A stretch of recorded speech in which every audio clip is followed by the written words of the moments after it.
It began with a pulse. At first, no one noticed, just another blip on the endless stream of satellite telemetry over the Arctic Circle. But then it repeated, every 11 minutes, 42 seconds. A faint mechanical ping buried beneath 900 meters of glacial ice in a part of Greenland no one had studied in decades. At the European Polar Research Center in Tromsø, Norway, a junior analyst flagged it during a routine sweep for seismic anomalies.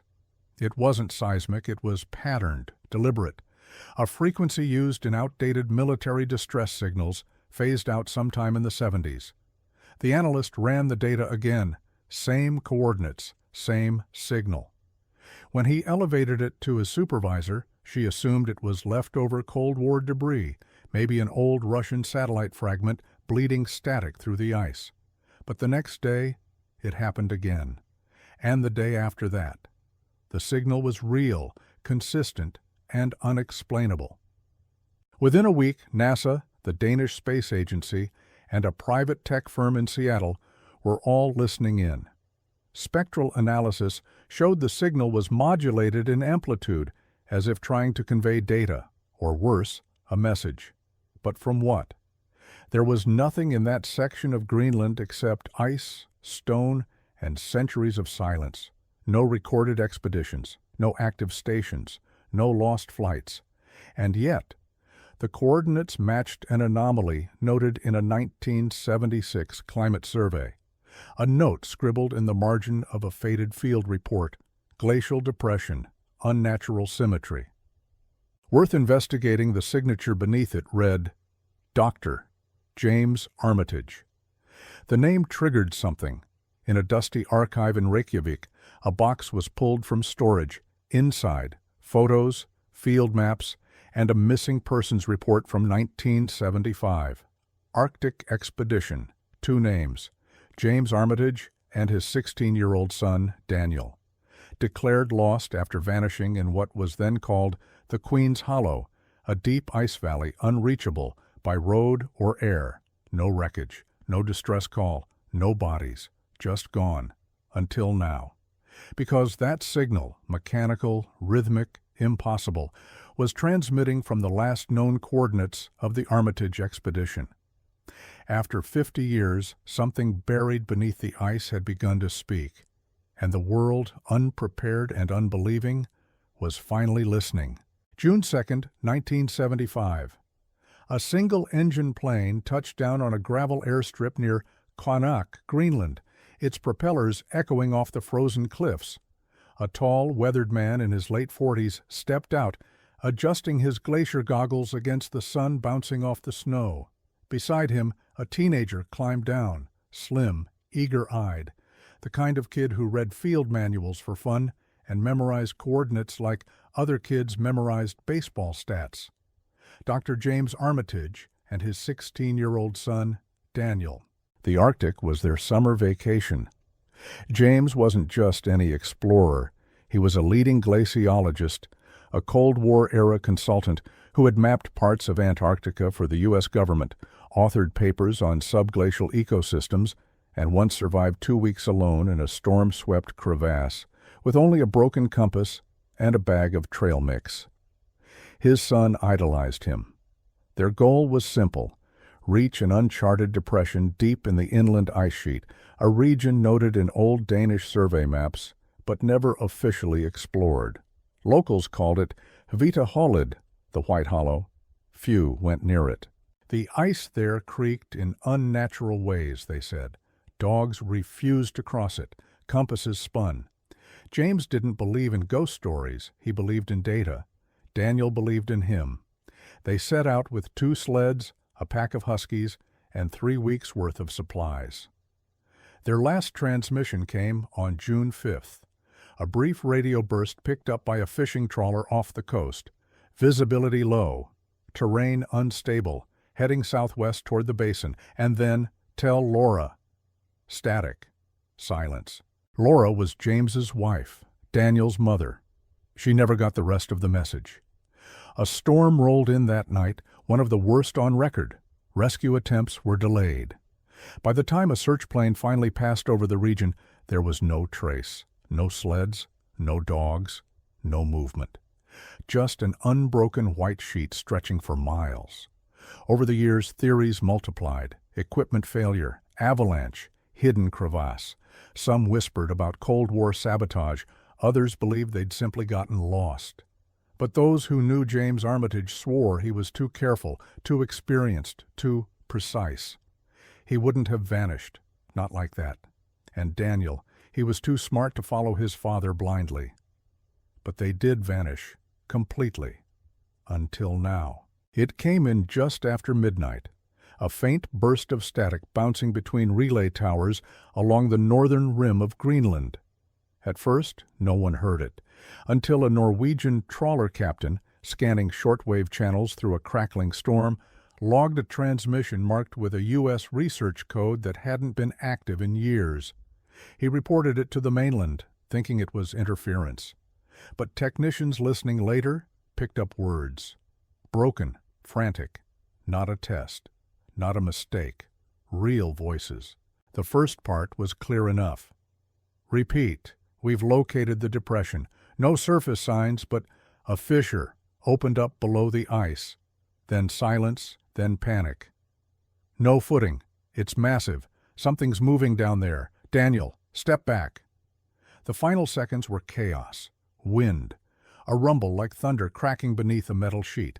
Then a single phrase, faint, terrified, unmistakable. It's alive.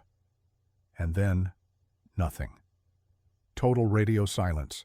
The call was logged, time-stamped, and filed under anomaly reports. But by the time rescue teams arrived 6 days later, there was no fissure, no camp, no equipment.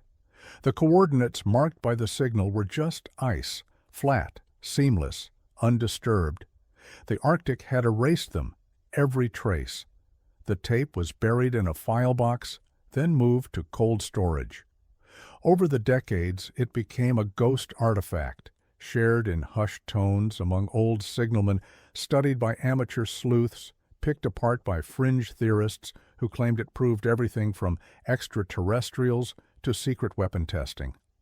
But the official report said nothing unusual was found. Cause of disappearance, unknown. Case, closed.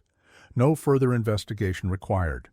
The ice didn't give answers, just silence. But now, 50 years later, that exact frequency, garbled, distorted, but identical, was back. A digital echo of a voice last heard half a century ago. Scientists tried to write it off. Faulty sensors, electromagnetic bounce, a prank. But deep down, they knew. This wasn't an echo. This was a continuation. Someone, or something, had picked up where that signal left off, and whatever had happened under the ice all those years ago, it hadn't stayed buried. Before they became a mystery, they were just a father and son. Dr. James Armitage, world-renowned glaciologist, polar expedition veteran, and government consultant on subglacial terrain, a man shaped by cold places, sharp-featured, calm under pressure, married to his research, and beside him, Daniel, 16, restless, whip-smart, always sketching in notebooks, always asking questions his teachers couldn't answer. The Arctic wasn't his idea, not at first. He wanted to surf in Baja, visit Tokyo, go anywhere that wasn't frozen. But he said yes when his father asked, because somewhere beneath the distance and the discipline, he missed him. They both needed this trip, though neither would say it out loud.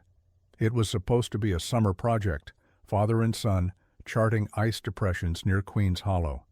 James believed the basin might cover a subglacial lake, undisturbed for thousands of years.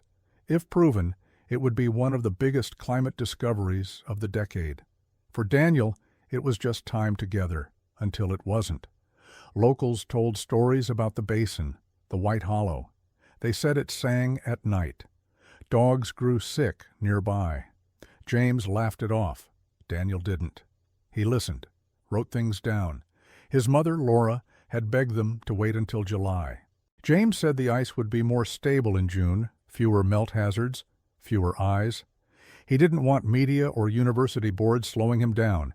He had one goal: get in, gather samples, get out. 2 sleds, 8 huskies, enough supplies for 3 weeks, radio contact every 48 hours.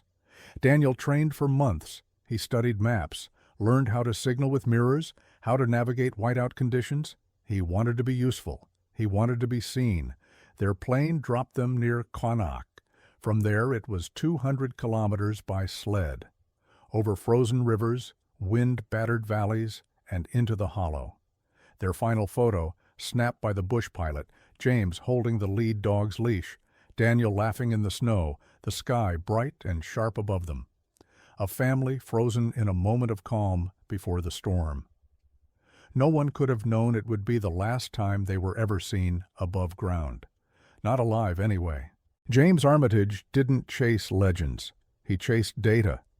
For years, he'd studied anomalies buried deep beneath the polar ice sheet, seismic readings that hinted at a massive body of liquid water completely sealed from the surface, a subglacial lake, trapped under nearly a kilometer of solid ice, isolated for thousands, possibly millions of years, and untouched by any human hand. It was the kind of discovery scientists dreamed about. If microbial life existed there, extremophiles, bacteria, anything, it could reshape humanity's understanding of how life evolves in extreme environments. It could prove that ecosystems didn't need sunlight, that heat, pressure, and mineral nutrients could be enough. And if life could survive there, it could survive on Europa, on Enceladus, on Mars. The implications were staggering, but for James, it was simpler than that. He wanted to see it first, to stand above something no one else had touched. The Queen's Hollow was the key. On old Danish glacial maps from the early 1900s, it appeared as a slight depression surrounded by erratic crevasses, a place so remote, so difficult to access, that it had never been formally surveyed. But James noticed something unusual in the sonar data from previous flyovers: thermal anomalies, warm patches despite sub-zero surface temps, movement in the ice. He believed the lake was there, just beneath the hollow, an ancient liquid world sealed in time, and he was going to prove it. The plan was detailed. 2 weeks of travel by sled, a temporary base camp at the edge of the hollow, deploy ground-penetrating radar, and a new Soviet-designed thermal drill, map the lake's outline, take core samples, then return before the early melt in late June. Daniel was there as both assistant and student, eager, observant, always asking about the process, the tech, the math. It was meant to be a bonding experience, yes, but James needed someone he trusted, someone he could rely on in an emergency. And who better than his son? Their mission was bold, dangerous, and nearly impossible. But James had planned for every variable, every weather contingency, every logistical setback, except one, that what they were heading toward wasn't just science, that beneath the ice, something else had been waiting. They were 2 days from the edge of Queen's Hollow when they met the last people who would ever see them alive. Inuit guides from a nearby settlement, men who'd crossed the same valleys for generations, saw the father and son unloading gear from their sleds near a frozen inlet. The guides waved, offered hot coffee, and spoke through a translator. The talk was warm at first, curious. But when James mentioned the basin, the mood shifted. "You don't go there," one of the elders said. "The land doesn't want you there." Daniel looked up. "Why not?" The elder hesitated. Then, in quiet, measured tones, he spoke of old stories, passed down in winter lodges, told beside firelight. A place where the ice groans like something breathing, where dogs whimper and go blind, where the stars above disappear, the White Hollow they called it. A place neither dead nor alive, not cursed exactly, just wrong. James chuckled politely.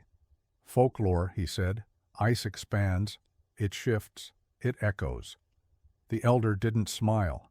"Not the ice," he said. "The thing beneath it." Daniel didn't laugh. He asked more questions.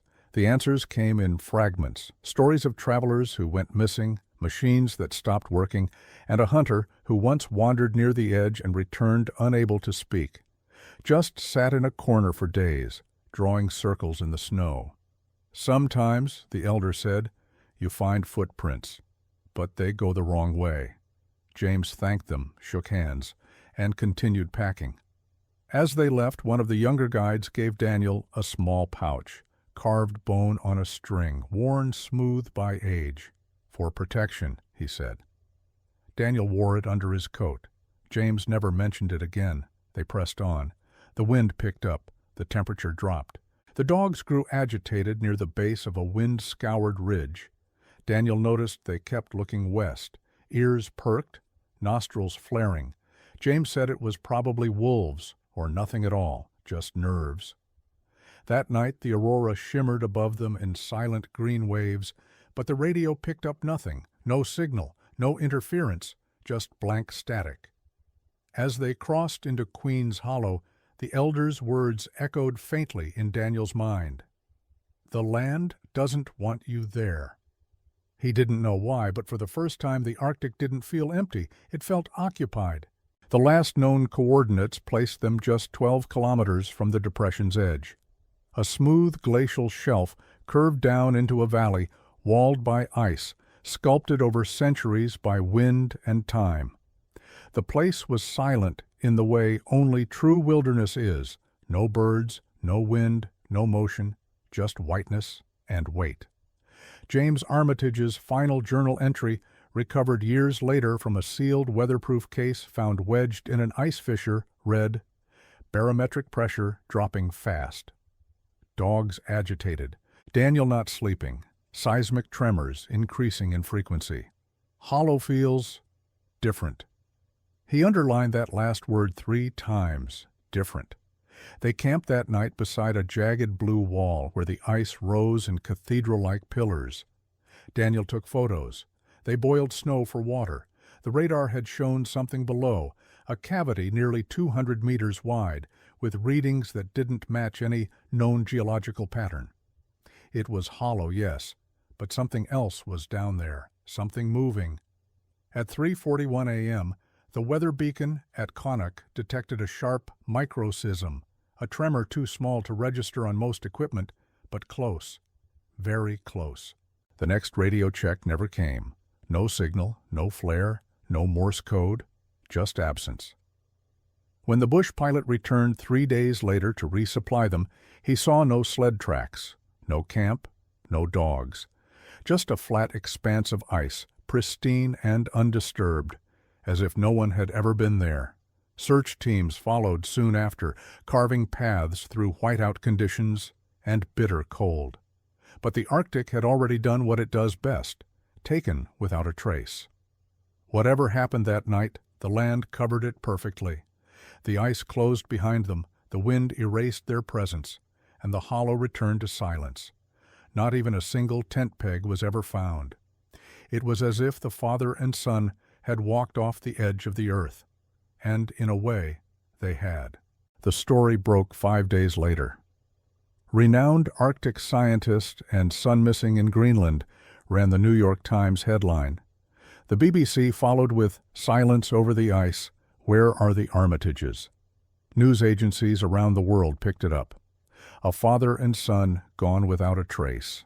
Scientists, explorers.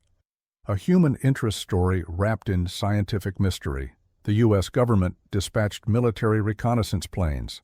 The Danish Navy sent an icebreaker. Aerial imaging teams flew grid patterns over the Queen's Hollow for weeks. Nothing, not a collapsed tent, not a thermal reading, not a single trace of carbon out of place. The ice was clean, perfect, untouched. The Soviet Union quietly sent a research submarine to the region's coast, citing routine climate monitoring. Satellite data was reviewed, weather balloons launched, Inuit guides were re-interviewed, dogs were flown in, scent trackers, cadaver teams, psychics, everything. Still, the Arctic held firm. The terrain had shifted. Maps drawn just months earlier no longer aligned with the GPS data. Entire ridges seemed to have moved. Radar showed voids and folds in the ice that shouldn't exist. But there were no bodies, no gear. Not even their metal sled runners, designed to reflect radar, registered a blip. It was the most comprehensive Arctic search operation since the Franklin expedition, and it ended with nothing. The official report declared it a presumed fatal accident. Cause: environmental exposure and terrain instability. Unrecoverable. Case closed. But in quiet corners of the scientific community, the story never really faded. Some said it was a cover-up. Others blamed a sudden crevasse collapse. A few whispered about something older, deeper, something alive beneath the ice. But with no evidence, the world moved on. The names of James and Daniel Armitage were added to the long list of those claimed by the polar frontier. Lost, forgotten, until now. When facts disappear, theories fill the void. And in the case of the Armitage disappearance, the void was endless. Within months of the official search ending, speculation began to spread, quietly at first, in academic circles, then louder in fringe publications and underground broadcasts.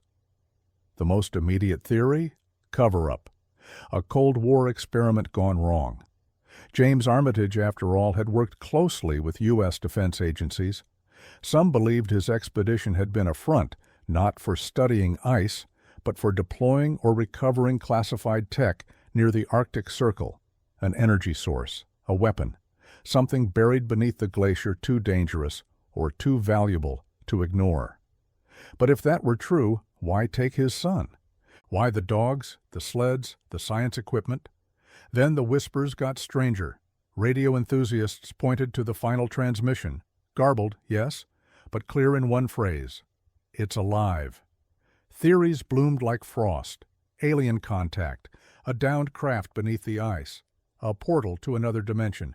Some fringe researchers cited unexplained magnetic anomalies in the Queen's Hollow region going back to 1949. Others leaned on myth, Inuit legends of Kilauea, a spirit beneath the ice that mimicked voices, lured hunters off course, and swallowed them whole. The Armitages, they said, had gotten too close. In 1979, a classified U.S. Air Force report was leaked to a Norwegian journalist. It referenced anomalous seismic behavior near Queen's Hollow and recommended restricted flyovers due to EM disruption patterns not consistent with atmospheric interference. That phrase, not consistent, became fuel for decades of speculation. By the early 1980s, the Armitage case was a fixture on late-night radio shows and conspiracy zines. And while most dismissed it as tragedy, the kind the Arctic excels at, a small but growing number of people began to believe something else, that James and Daniel Armitage had discovered something beneath the ice, and that it had taken them. 7 years later, the ice gave something back. It was April 1982. A commercial fisherman named Thomas Nielsen was ice fishing off the coast near Thule Air Base when he noticed something strange lodged in a glacier's exposed face. A rectangle, pale and water-warped, embedded in blue ice like a fossil.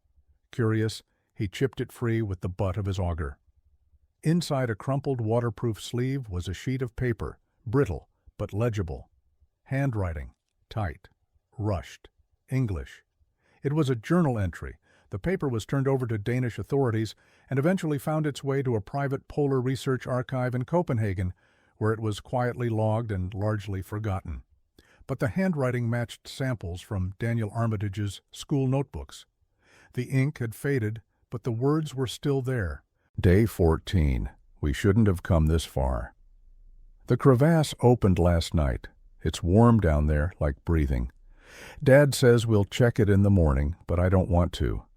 I keep hearing, I don't know, sounds. Not wind, not ice. Something else. Watching, waiting. I think it sees us. No date, no coordinates, just the signature, --Daniel. Handwriting experts confirmed its authenticity. The page was the first physical evidence linked to the expedition since the disappearance. For a moment, the world paid attention again. News outlets ran headlines. Missing boy's note found in ice after 7 years. But there were no follow-up discoveries, no body, no camp, no answers. Just one page torn from a journal frozen in time, an echo of fear preserved in glacial silence. And for those who still believed in the stranger theories, the final line said it all. Not, "I think it's coming," not, "I think we're lost," but "I think it sees us." Because whatever Daniel saw down there hadn't just noticed them. It had been watching for a very long time. It was supposed to be routine, another data pull from Greenland's northern ice sheet, where climate scientists had been monitoring glacial melt rates for over a decade. Every morning, raw telemetry was dumped into a regional supercomputer, scanning for shifts in temperature, pressure, and ice density. But on a quiet Thursday morning in July 2025, the data came with something else. A signal, faint, buried in the noise. At first, it looked like nothing, just a static hiccup near 77.9 degrees north latitude. But then it happened again, identical. 11 minutes and 42 seconds apart. A pulse, regular, mechanical, not environmental. The team at the International Cryo Observation Lab in Newark flagged it as an anomaly and ran it through their filters. It persisted. Modulated amplitude, structured repetition. It wasn't natural, and it wasn't random. The system pinged their anomaly protocol. Within 24 hours, the signal had been independently verified by teams in Oslo and Berlin.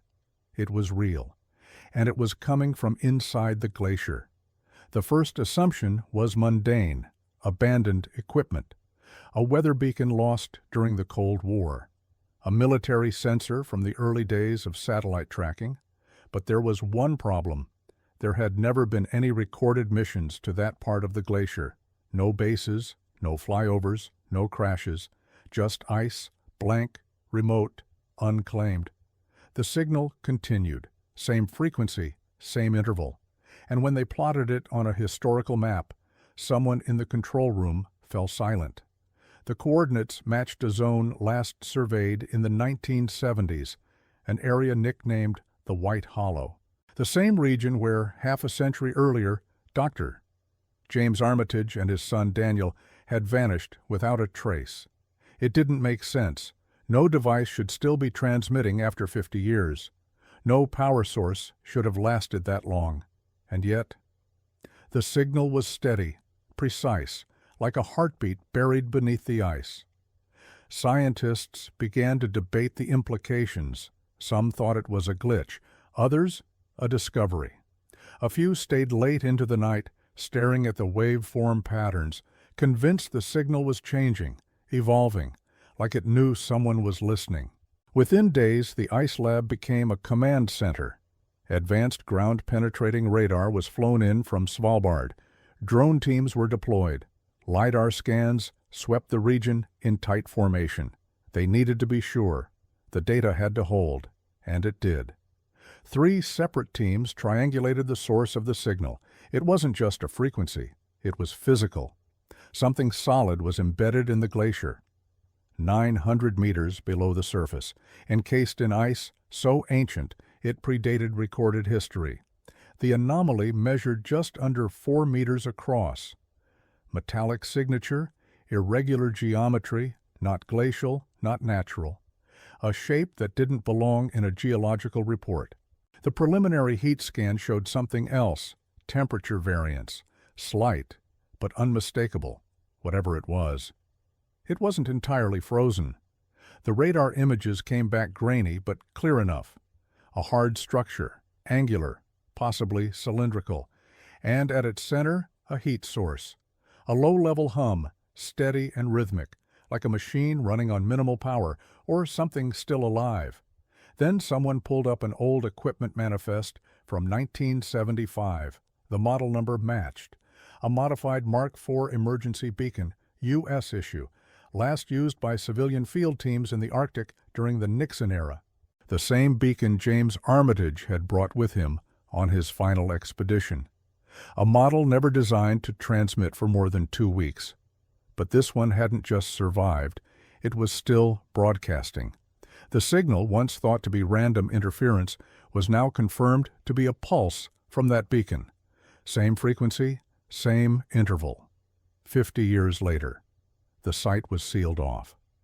A joint Arctic excavation was approved within 48 hours, backed by NASA, the Danish government, and a handful of agencies that never gave their full names. Something was under the ice, something man-made, and if it really was the Armitage beacon, then the most infamous Arctic disappearance of the 20th century had just become the greatest scientific mystery of the 21st. The moment the anomaly was confirmed, the world responded, quietly and with urgency. Within a week, a classified report landed on the desk of the Danish Ministry of Climate and Energy. Attached was a multi-agency funding proposal stamped by NASA's Planetary Science Division. The subject line was simple: Armitage Beacon, Viable Subsurface Recovery. What followed wasn't simple at all. A joint Arctic initiative was born, part climate research, part historical expedition, part something else no one wanted to name. The budget soared past $42 million within days. The European Polar Commission greenlit emergency access to a restricted sector of the glacier. The U.S. Department of Defense sent a liaison team, while never officially confirming interest. But the signal had changed things. This wasn't just a lost beacon anymore, it was a clock, ticking beneath the ice. Private sponsors followed. Tech conglomerates hungry for innovation, biotech firms chasing extremophile research, a spaceflight company hoping the ice might hold lessons for Martian colonization. Everyone wanted a piece of it, a piece of the unknown. A recovery mission was scheduled for early August, smack in the narrow window before Greenland's surface melt rendered the zone too unstable to access. And leading the mission was a woman who had waited her entire life for this call.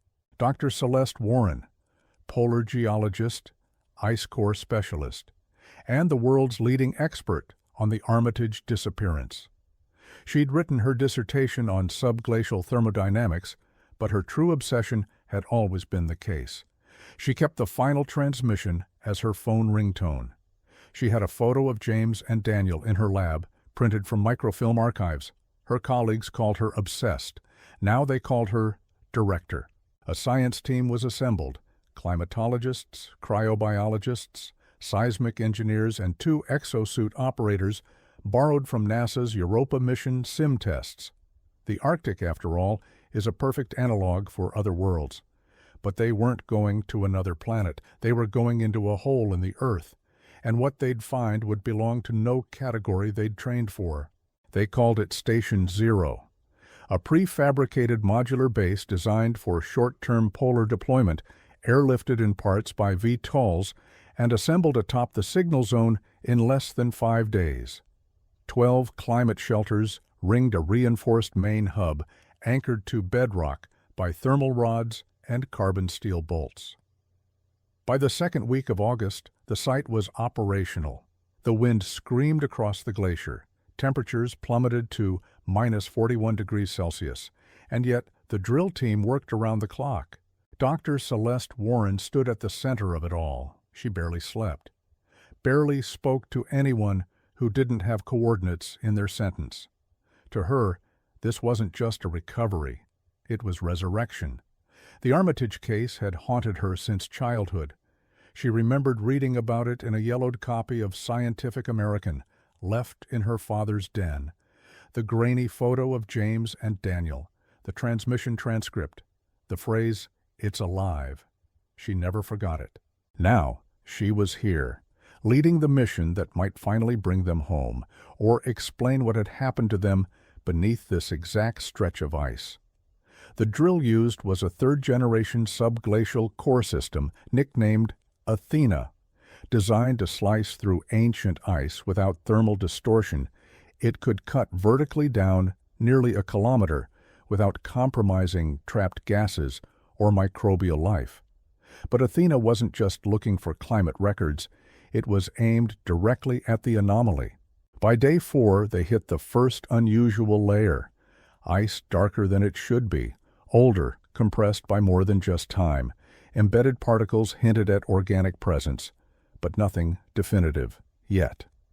Then, on day 7, the signal grew louder, stronger, no longer just a faint pulse, but a near-perfect tone. The beacon was active, not just broadcasting, but responding. Subtle shifts in pitch and rhythm, almost like it was aware they were getting closer. The data team fell silent when they realized the transmission was no longer looping. It had changed.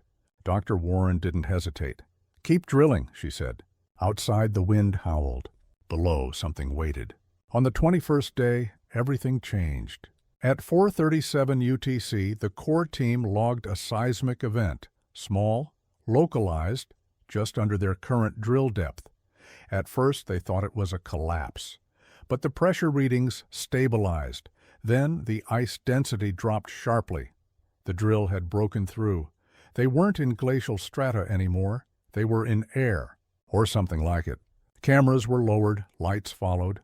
The footage came back in low-res grayscale, blurred slightly by condensation. But the shape was unmistakable. A cavity. A subglacial cave system. Roughly 32 meters wide, extending out in every direction, beyond the reach of their sensors. Liquid water pooled along the lower floor, unfrozen despite the external temperatures. Geothermal heat, the kind that sustains entire hidden ecosystems. The kind James Armitage had been searching for. They'd found it. For the first time in human history, a subglacial lake beneath the Queen's Hollow had been breached.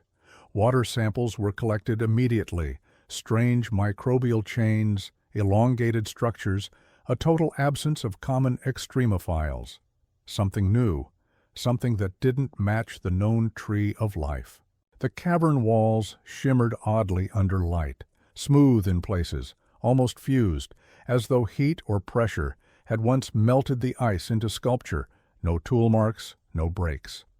Just walls that curved like they were shaped by design. At the far end of the chamber, the camera lens caught something else. A shadow, angular, man-made. They adjusted the focus. The image sharpened. A metal shape half submerged in the ice, partially covered in frost and mineral buildup. At first glance it looked like an old tool locker. But as the ice melted away around it, the truth settled in like a slow breath. It was the capsule. The emergency beacon James Armitage had carried into the hollow 50 years ago. Still intact. Still embedded where it fell. Still transmitting. And somehow, still warm. They called it a miracle. The Armitage beacon had no business surviving. Not after 50 years sealed in glacial ice. Not this deep, not this intact, and certainly not still functioning. It was coated in frost, metal warped by time and pressure, but the signal was clear, stronger than ever. Its casing bore the faint imprint of serial number VX7-2091. Confirmed. That was James Armitage's unit. The team recovered it carefully, lowering it into a vacuum-sealed chamber for analysis. What they found left them speechless. The power cell was depleted, fully, no output, no internal charge. And yet, it was on, still pulsing, still broadcasting. No external power source, no chemical signature consistent with modern battery tech. Something was keeping the circuit alive. Something. Inside the beacon's casing, there were other anomalies. Microfractures had fused shut unnaturally, as if healed. Internal components, burned out long ago, were now coated in an organic residue, almost like insulation, almost like repair. Whatever had touched the capsule, whatever had preserved it, had done so with surgical precision, not randomly, not passively, actively, intentionally. The bio team ran swabs on the surface of the beacon. The residue glowed faintly under UV light. Carbon-based, yes, but unlike any biological signature in their databases. It responded to stimuli, changed texture slightly depending on ambient temperature. At 19 degrees Celsius, it shimmered like oil. At freezing, it hardened to crystal. Dr. Celeste Warren stared at the readouts for nearly an hour, silent. Then she said what everyone else had been thinking. This beacon didn't survive. It was kept alive. They hadn't just uncovered a mechanical relic. They'd found something that had interacted with it, maintained it, preserved it. The question now wasn't what happened to the Armitages. It was what found them down there. And why was it still here? It was on the third descent into the subglacial chamber that they found it, not a relic, not a clue. An entire survival camp, preserved, undisturbed, frozen in time. The cave extended deeper than anyone had estimated.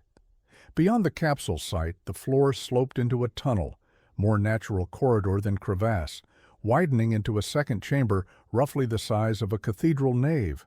At the center, canvas tents, faded olive green, perfectly intact.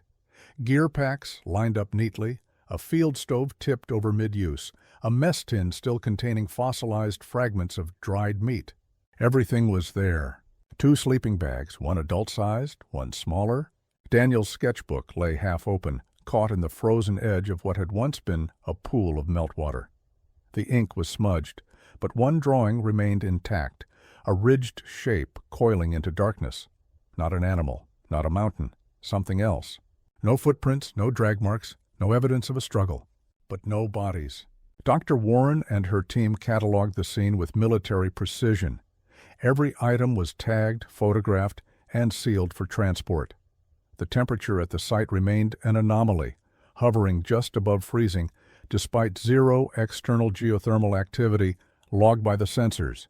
It was as if the cave maintained itself, like it had a thermostat. The equipment showed no signs of damage, no weathering, the tents hadn't collapsed, nothing had been torn or scattered by wind. It wasn't abandonment, it wasn't panic. It was as if one moment the Armitages were alive, eating, writing, setting up camp, and the next they were gone, vanished. But the strangest discovery came tucked beneath a folded thermal blanket in the corner of the tent, a field recorder, analog, manual controls. The kind used before digital loggers became standard, covered in frost, its tape cartridge sealed tight. Still intact, they brought it to the surface, and when they pressed play, they didn't hear voices. They heard something else. It took 3 days to warm the device enough to safely extract the tape. The casing crackled as it thawed, releasing the faint, musty smell of ancient plastic and frozen sweat. The audio team operated in silence, as if even the equipment understood the gravity of what was about to be played. The tape whirred, hissed. Then came the sound of breathing, shallow, ragged, not one person, 2. Then James's voice. Wind's changed. Feels like something moved under the ice again. Dog won't stop growling. Daniel's asleep. I think silence. Then the unmistakable crack of shifting ice, loud, sharp, reverberating like bones, snapping in a cathedral. And then the breathing returned, faster now, panicked. James again, quieter. It's not the ice. It's something inside the ice, static. Then the sound of water dripping, not rapidly, like from a faucet, but slow, deliberate, almost rhythmic. And then, just before the tape warped into distortion, something else. Not speech, not an animal. A sound that didn't belong to anything human.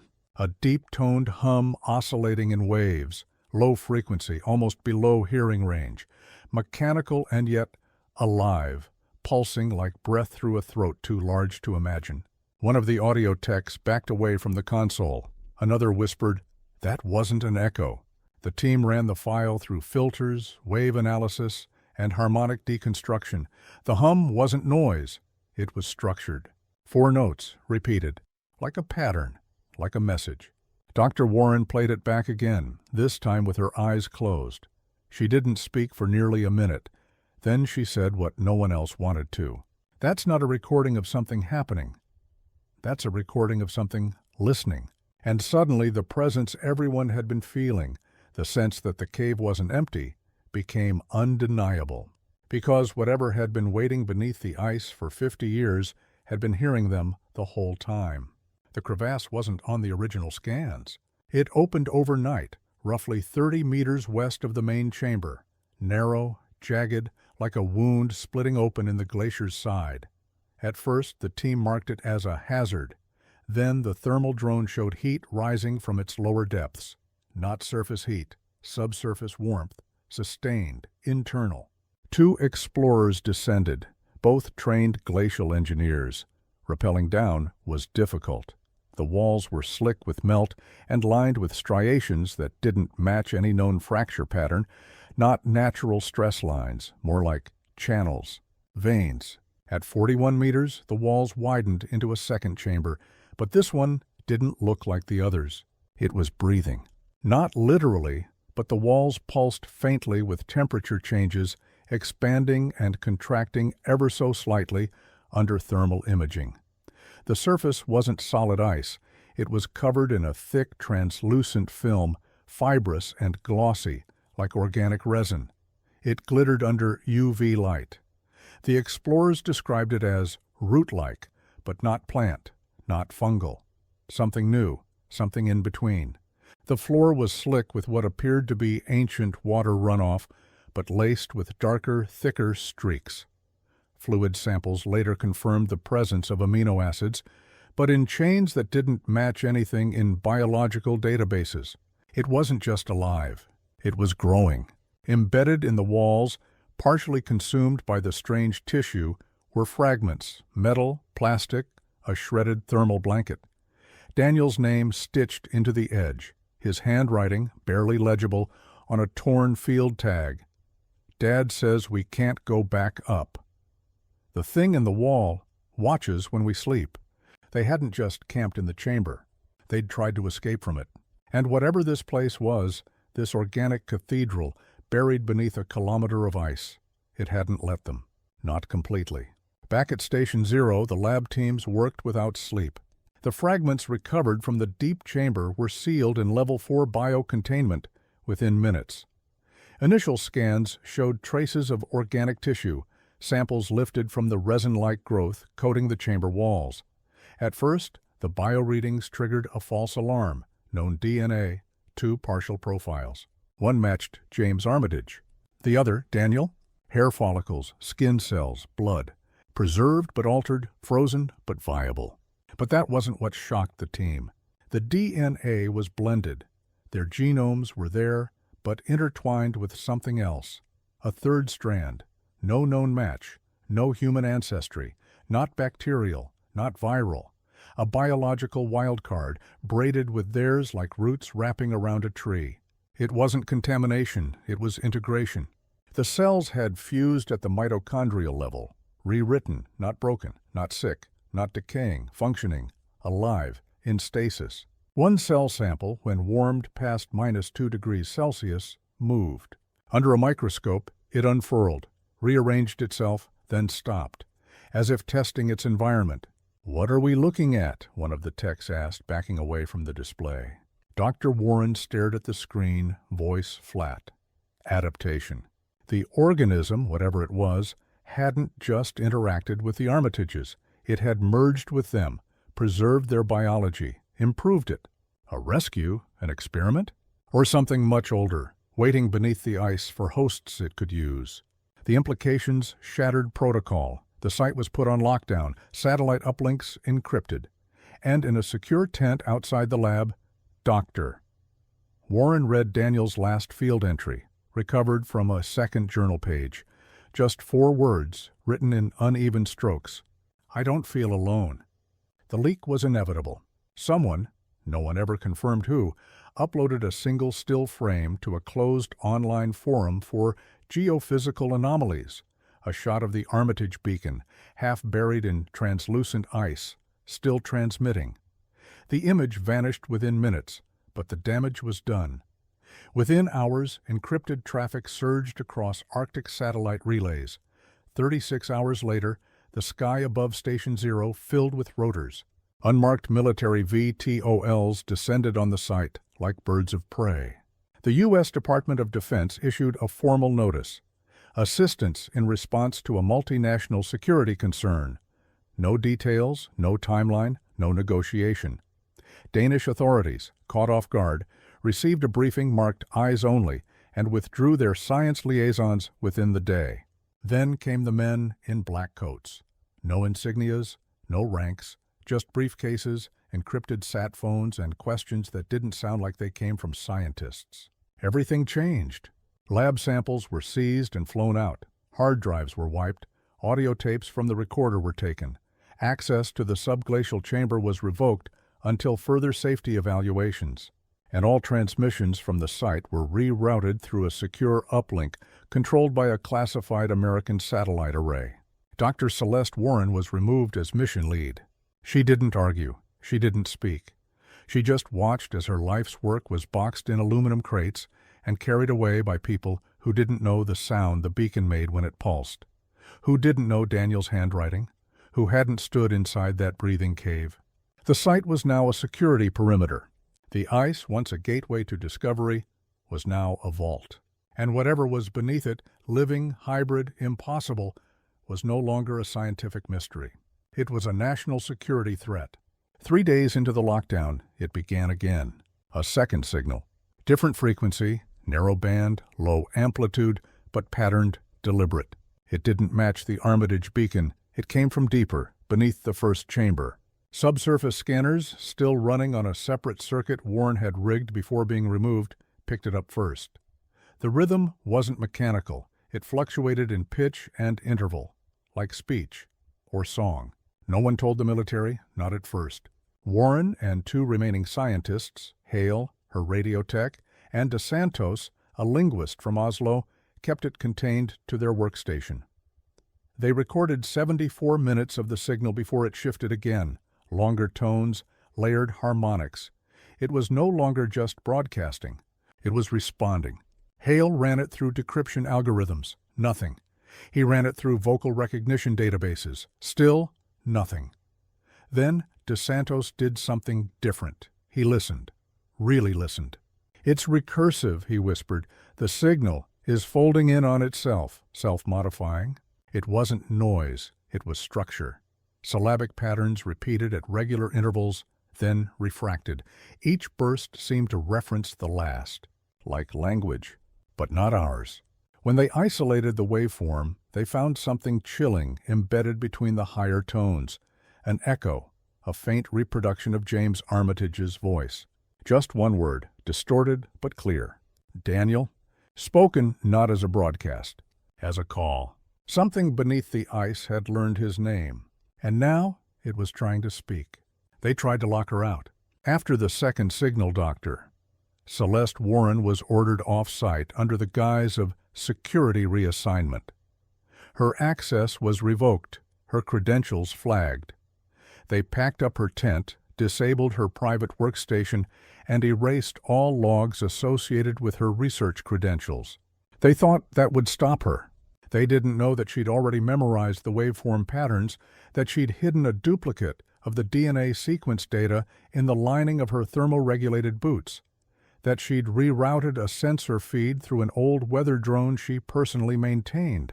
Because Celeste wasn't just researching the Armitage disappearance anymore. She believed she was following them. Not metaphorically, not in theory, literally. Every discovery, every impossible anomaly, every altered cell and whispered frequency pointed toward a singular conclusion she could no longer dismiss. James Armitage had not died in that cave. He had changed. She became consumed by the idea, not with fear, but with fascination. The DNA recovered wasn't damaged. It was active, rewritten at the cellular level, not broken apart, but built upon, evolved. There were no signs of decay, no immune response, no resistance. The body hadn't fought the change. It had accepted it, adapted. Celeste began to believe something deeper, something no one else was willing to say aloud. That the thing below the ice, the one broadcasting layered tones and mimicking human speech, wasn't just remembering James Armitage. It was him. Not in body, not fully, but in mind. She began having dreams, cold, wet corridors, pulsing lights, pressure in her ears like diving too deep. She heard his voice sometimes, not in the recordings, but inside the signal. A feeling more than a sound, a memory trying to return. Daniel hadn't been abandoned. James had never left. And whatever he had become, he had not forgotten his son. The military scoffed at the idea, but the evidence was mounting. LiDAR scans of the surrounding region revealed something unexpected: an ancient geothermal vent network spanning dozens of kilometers beneath the Queen's Hollow. A full ecosystem beneath the ice, sealed off, stable, self-sustaining. More than a cave, more than a lake, a world. The deeper the team scanned, the more the topography defied geological norms: corridors where heat shouldn't travel, vents spaced too symmetrically to be natural erosion, pillars forming near-perfect spirals. "Natural doesn't look like this," one geophysicist muttered as the scans loaded. The structure mirrored designs found in deep ocean hydrothermal zones, and in those regions, life always followed. Cryobiologists studying recovered microbes confirmed the impossible: a complete, self-contained biosphere of extremophiles with no evolutionary connection to surface life. Their metabolic chains were alien, not Martian, not extraterrestrial, but isolated, ancient, prehistoric, older than ice. Which raised the question: had the Armitages been the first to discover this place, or simply the first to go missing in a way the world couldn't ignore? Celeste pored over early Inuit oral histories.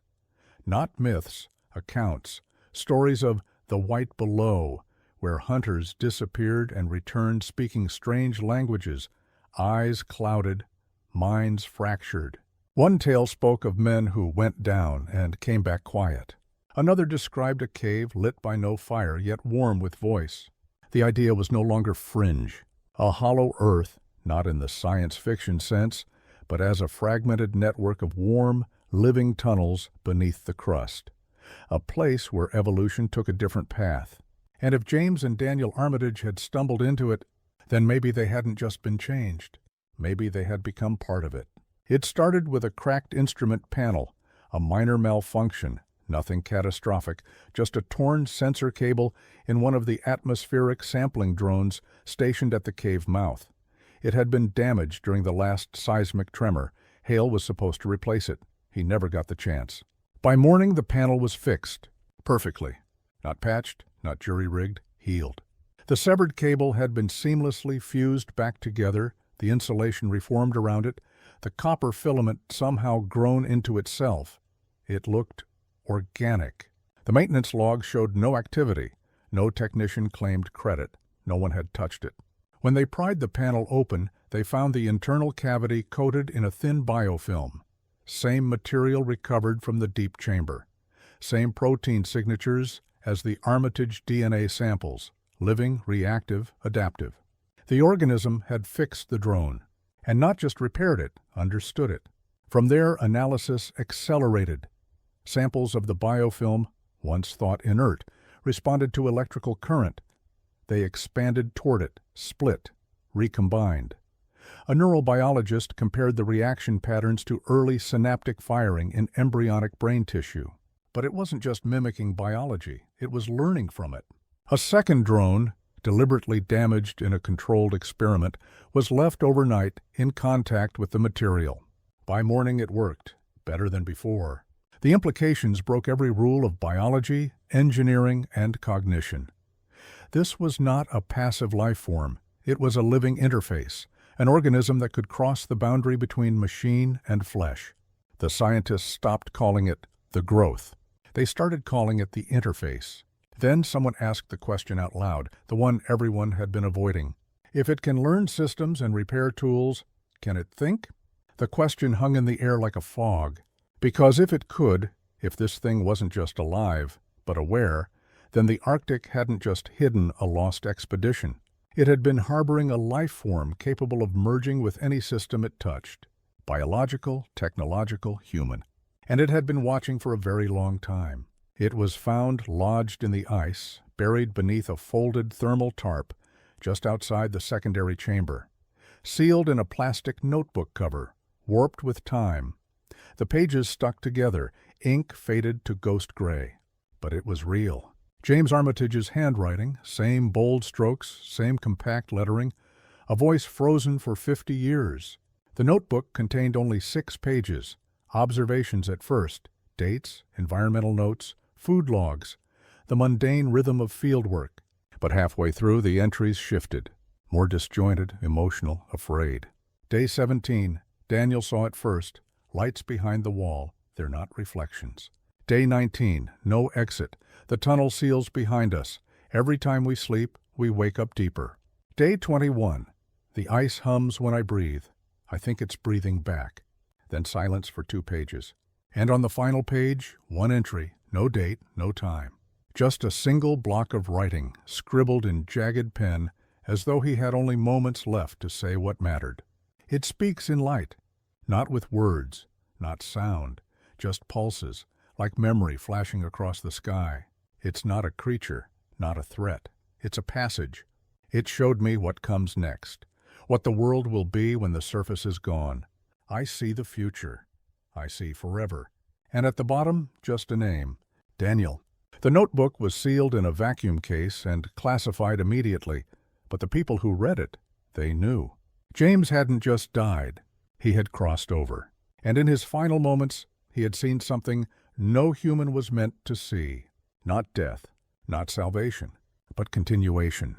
Through light, through ice, through something ancient enough to remember the beginning and patient enough to wait for us to arrive. The fissure deepened. What began as a crack widened into a vertical tunnel, its walls smoother than ice should allow, polished, almost sculpted. Drone scouts lost signal the farther they descended, forcing the team to rappel down manually. 60 meters below, they found it. A figure, partially embedded in a sloped wall of translucent ice, curled, motionless, human.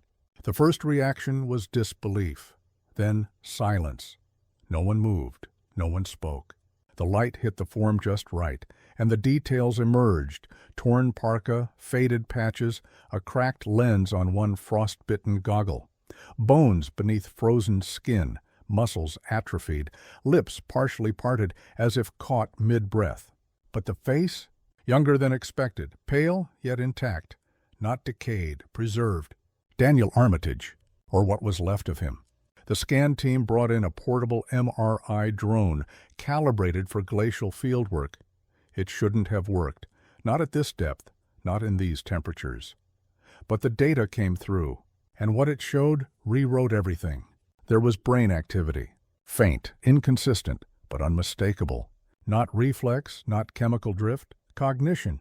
Something inside Daniel's brain was still firing. His nervous system showed signs of interface, neural tissue threaded with bioorganic filaments, not invasive, not parasitic. Integrated.